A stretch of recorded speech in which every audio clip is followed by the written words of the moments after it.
I don't usually begin a talk in tears. Thank you. Thank you, Renee, for reading. That was the first time I've heard my written words read back to me. And Ginger, you have the voice of an angel. Thank you so much for your music. It's incredible. Thank you, everybody, for being here and braving the winter weather. Oh, it is an honor. It's an honor to be here to speak about a topic that has been a teacher for most of my life and has really influenced my life and my career path. And that topic is anxiety. Has anybody heard of it? The latest statistic that I read is that about 34% of the US population is affected by an anxiety disorder, and it is the #1 mental health disorder worldwide. Those numbers are staggering, and in addition to the stressors and the anxieties that we live with on a daily basis, there's so much happening in our world right now. There are the awful wildfires that we've been witnessing, seeing images of on the news and social media of the wildfires in LA. We have a new administration coming in tomorrow. Some of us may have seen unidentified flying drones around our houses in recent months. There's a lot going on. And what I would love to do in our time together today is just share a little bit of my story with you and share some spiritual principles that have been truly helpful to me in healing, spiritual principles based on the work of A Course in Miracles. I'm no stranger to anxiety. I pretty much was born with it, and when I tell you that my first psychiatric diagnosis came at the age of about 1.5 to 2 years old, I'm not exaggerating. My first psychiatric diagnosis was separation anxiety disorder. I would not allow my poor mom to leave the room, even in our very own house. If she went out of sight, I would absolutely lose it and scream my head off. And while I eventually grew out of that anxiety, it morphed and it changed as I grew. And anxiety is a shapeshifter. Fear is a shapeshifter. I'll say more about that in a few minutes. As I grew, as an older child, I developed phobias. As a preteen, the phobias were kind of the thing at that time. And later on in college, which are an age range when mental health issues emerge for a lot of people, I was no exception. Late in the fall semester of my sophomore year, I learned that a student that I didn't even know died very suddenly of an illness. Apparently, the student was fine and at a party the night before and passed away the next morning. And I remember when I heard this, I had that rush, that spike of fear come through my body. I felt terror, could that happen to me? But because it was during the day, I was able to kind of talk myself out of it, calm down. I went to bed that night, and 3 o'clock that next morning, I woke up with what felt like a punch in the stomach of stress hormones. I was gasping for air as I woke up. My whole body was trembling, head to toe. I didn't know what was happening. I thought I was about to die.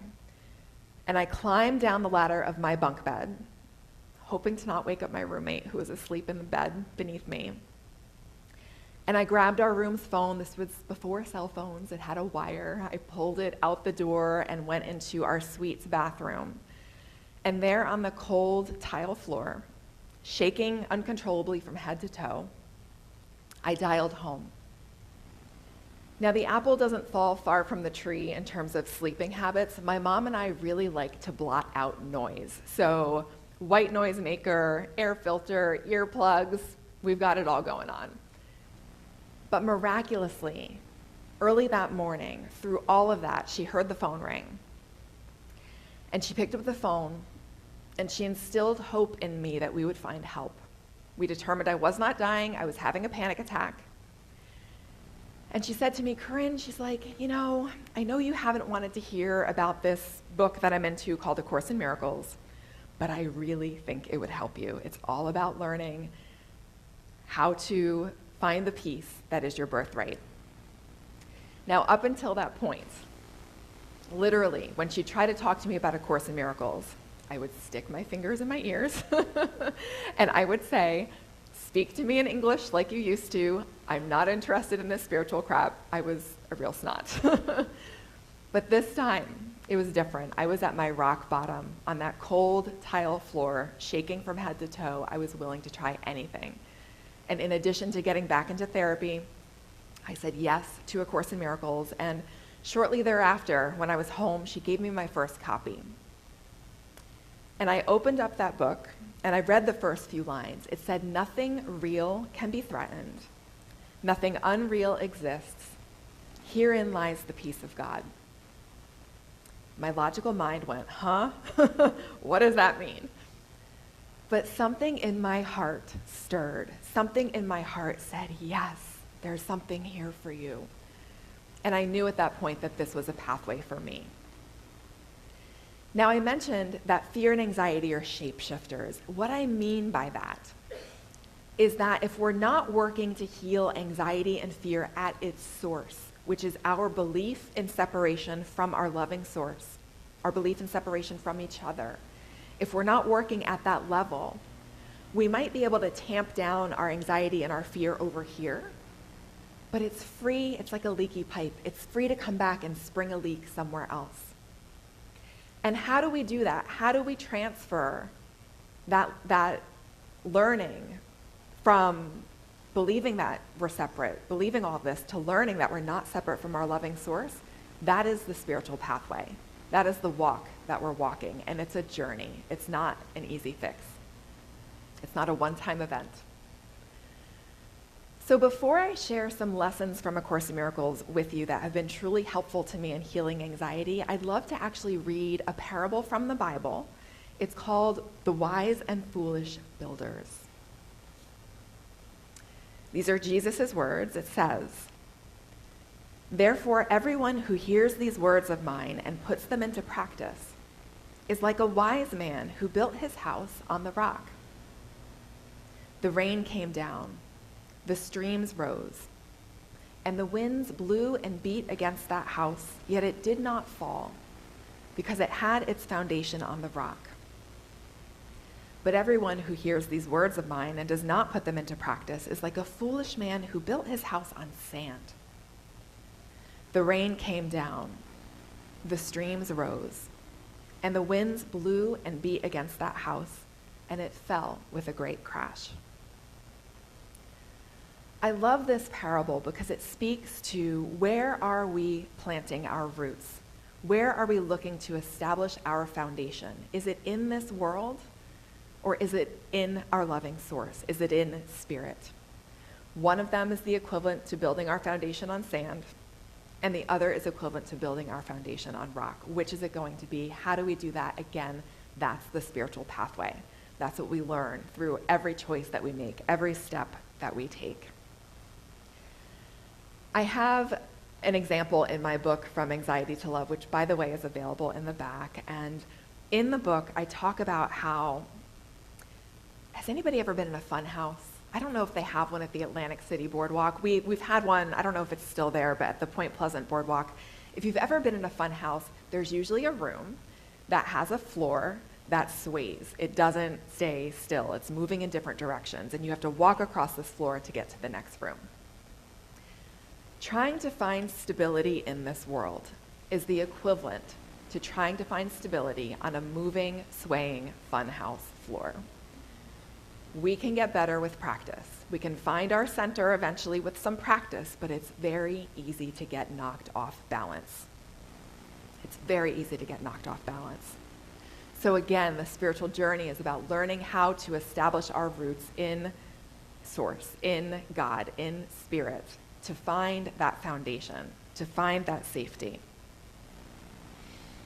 So I have 3 Course in Miracles teachings that I'd love to share that have been truly, truly helpful to me in learning how to build my foundation on rock instead of sand. The first teaching is a quote that I'd love to share with you. This is one of my favorite quotes in the Course. "If you knew who walks beside you on the way that you have chosen, fear would be impossible." I want to say that one more time. If you knew who walks beside you on the way that you have chosen, fear would be impossible. Is fear impossible for any of us? Not for me. It's certainly possible. That's because we don't know who walks beside us. We're not aware of the fact that there's angels and guides and that Spirit is with us every step of the way. And so coming to remember that we don't walk alone, again, is the spiritual path. How do we do this? How do we remember? How do we awaken to this truth? Those are our spiritual practices, whatever those practices may be. It could be the workbook lessons in A Course in Miracles.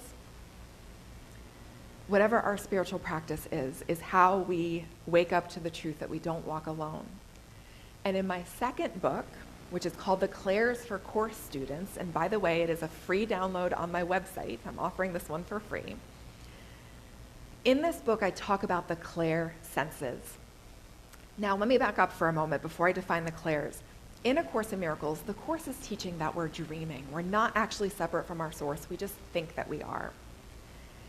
And the Course teaches, therefore, that this whole world is coming from a sleeping aspect of our mind, our sleeping split mind. And the Course teaches that our body is in the mind. What I've found in my journey as a Course student is that I can unconsciously associate the mind with my head. And therefore, I can think that guidance only comes through my head. It only comes through thought. When in fact, if we're thinking about this Course teaching that all of this is happening in the mind, the whole body is in the mind. So Spirit is going to speak to us through our entire body. Enter in the clairs. When you have an intuitive feeling, a feeling of love being with you, a feeling that a presence is with you, a loving presence, that is your clairsentience. That is your intuitive feeling. That is Spirit speaking to you through feeling. When you have a knowing, you know because you know. You don't know how you know, you just know. That's Spirit speaking to you through your sense of knowing. That is your claircognizance. When you are receiving intuitive messages through a hearing sense, and maybe at the high end of the continuum that's hearing an inner voice, for most of us, it's creative expression. If you have prompts to speak, to write, to sing, to create music, to create art, to dance, that's Spirit speaking to you, giving you downloads of inspiration to express. That's your clairaudience.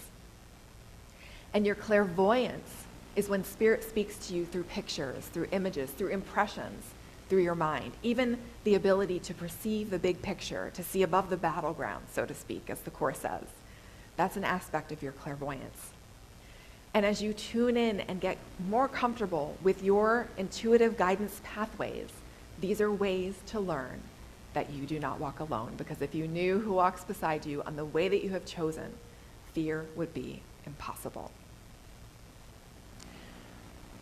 So that was my first Course gold nugget that I wanted to share in terms of what's helped me shift my foundation to building that on a foundation of Spirit. The second teaching that I want to talk about is honesty. And when I say honesty, I mean radical honesty with Spirit and with yourself. And what I mean by this is being willing to out your ego. The ego is the fearful part of our minds, the judgmental part, that kind of running tape in the back of our heads that is always narrating something, has a lot of judgment thoughts, fear thoughts. The ego part of the mind wants to hide. And so if we are offering our judgmental thoughts, our fearful thoughts to Spirit, we're not giving the ego a place to hide. We're being radically honest with Spirit. We're not letting our judgment thoughts go underground. We're catching them. We're saying, here, take this. I want a miracle instead. There's a Course quote about honesty that I love, because what I've found is that when we withhold nothing from Spirit and we're truly radically honest, there's an alignment that starts to happen and a peace that comes from embodying that honesty. And here's the Course quote. It says, honesty does not only apply to what you say. The term actually means consistency. There is nothing you say that contradicts what you think or do. No thought opposes any other thought. No act belies your word, and no word lacks agreement with one another. Such are the truly honest. At no level are they in conflict with themselves. Therefore, it is impossible for them to be in conflict with anyone or anything. The peace of mind which the advanced teachers of God experience is largely due to their perfect honesty. So when we find that we have that alignment between our thoughts, our words, and our actions, there's a harmony that comes with that. There's a peace that comes with that. And I've even found, it's a natural human tendency to want to kind of tell a little white lie from here and time and time again. If we want to get out of something, we don't really want to do something, it's easier to kind of maybe make up an excuse than just say, no, I'm not available. And I encourage all of us that when we notice that tendency to want to maybe just tweak the truth a little bit, to just pause and to say, hey, is there a way that I can word this that will be consistent, that will keep me in that harmony and in that alignment? And of course, the type of honesty that I'm talking about is not about not being kind. My sister's outfit I don't like, I'm not going to throw that in her way. This is, again, about an honesty with spirit, an honesty with your words, your mind, your thoughts, your deeds. And that breeds peace. The next course teaching and the third course teaching that I wanted to share. Oh, one more point before I move on. Those judgmental thoughts are pretty pesky. And there is a course teaching that says it's not that you're going to stop having judgmental or fearful thoughts, it's that you have none that you would keep. So in other words, we're going to keep having them. It's our job to hand them over. It's our job to look at them with spirit, to not keep them hidden. So that's a really important reminder. And the third course teaching that's been particularly helpful to me, in that there is so much in the world to be disturbed about on so many levels, politically, war, the environment. And you and I did not come here at this time by accident. We chose to come at this particular time, and that's a really important thing to remember. I want to share this Course in Miracles quote with you. It says, everyone who follows the world's curriculum, and everyone here does follow it until he changes his mind, teaches solely to convince himself that he is what he is not. Herein is the purpose of the world. What else then would its curriculum be? And here's the sentence I want to highlight. Into this hopeless and closed learning situation, which teaches nothing but despair and death, God sends his teachers. His teachers are all of us. And as they teach his lessons of joy and hope, their learning finally becomes complete. As we embody the light, as we are the light in all the situations that we're called to be in, no matter where that is throughout the day, even just extending a smile to someone that we pass on the sidewalk, we learn that we are that light. As we teach, so shall we learn. There are no mistakes that you are here right now, and the world needs your light exactly as you are. So I would like to leave you with words. These words were said to me by my stepdad. So back in 2009, I was going through a particularly terrible anxiety episode and a panic attack that felt like it was about 2 weeks long. I could not function. My stomach was in a complete knot. It was hard to eat. I had mascara stains going down my cheeks from crying, from the anxiety being so bad. I was flat out on my mom and stepdad's couch in their home. And my stepdad looked at me deep in my eyes, and he said, Corinne, the light in you is too bright to fail. And I say those words to you now. The light in you is too bright to fail. No matter what it is that you're going through, no matter what the challenges are that you are facing, the light in you is too bright to fail. We're going to make it. The outcome is guaranteed because of who you are as a child of God. Thank you so much. Thank you. Thank you so much, everyone.